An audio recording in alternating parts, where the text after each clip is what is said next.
early participation in this committee on this particular study, I would suggest that we also consider revisiting some of those other contracts which have seen significant lifts in their procurement, as well as who is deciding on the incremental increases year after year. So it's one thing to underbid for a contract and tell the government you're going to provide them value for money and underbid everybody else.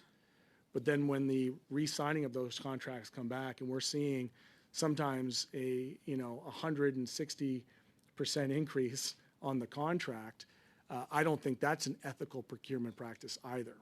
So I know that my friend is going to have a series of amendments. There's probably going to be a series of amendments around the table, which is fine.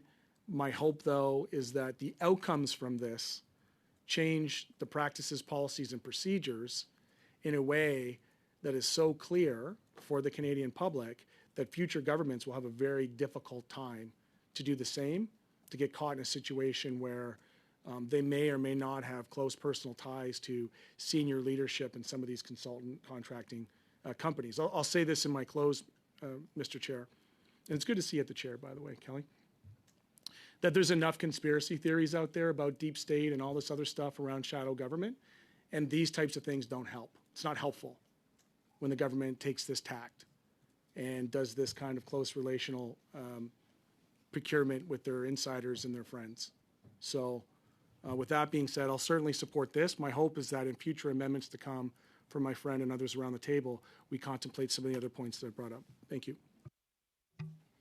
Thank you, Mr. Green. Mr. Barrett. Yeah, thanks, Chair. I'm sure that there are a number of amendments, so I don't want to speak at too great a length about this particular one. There's a risk that the further we go back, we start to dilute the work that the committee is going to be able to do with an awful lot more information. Why is it that we're looking at these contracts with McKinsey in particular? I think Mr. Green spoke to the ethical questions of the connections between the Prime Minister in particular with Dominic Barton and with McKinsey. Also, the morality of the Government of Canada dealing with a company like McKinsey. Brand Canada is something that I know as Canadians we're all very proud of. I'm very proud of it. And when our government throws in with companies like this, and not just in such a way that they're continuing to do business that they've always done with them, but increasing it many orders of magnitude more year after year, then is this a message that the Government of Canada approves of the ongoing involvement of this company with some of the things that my colleague Ms. Kuzi outlined? We're talking about election spending scandals in France, corruption scandals in South Africa. We're talking about helping countries like Saudi Arabia identify, hunt, and target individuals who are critical of their government so that they can punish them and their families. And of course, something that we're all aware of is the opioid crisis that we're facing in Canada and in North America, and McKinsey's role in their work for Purdue Pharma in supercharging opioid sales and their availability, and basically giving Purdue the roadmap to light an inferno that continues to engulf communities and sweeps up and takes lives right across our country. So that's specifically why we're talking about McKinsey. The rise in consulting use by this government is the numbers are astronomical when you do look back. I don't think that I don't think that there's a limit on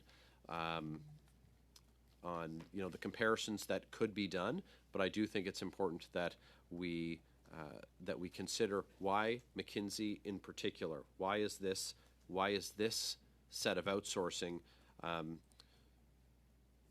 the one that finds itself in front of this committee?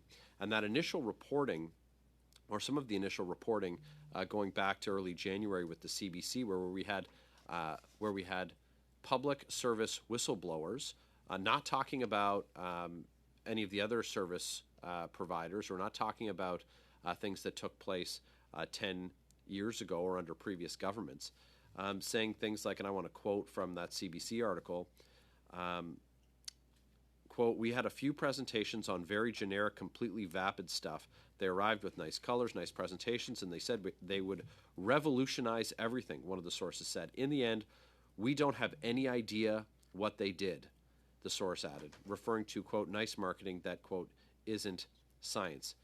So spending $100 million and the bureaucrats don't know what they were doing, but we do know that that from those same whistleblowers that McKinsey had a hand in transforming policy, not just in management consulting.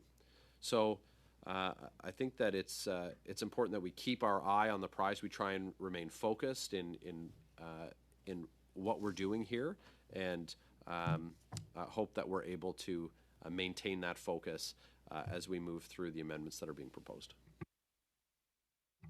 Thanks, Mr. Barrett. Then do we have consensus to the date changes proposed by Mr. Housefather?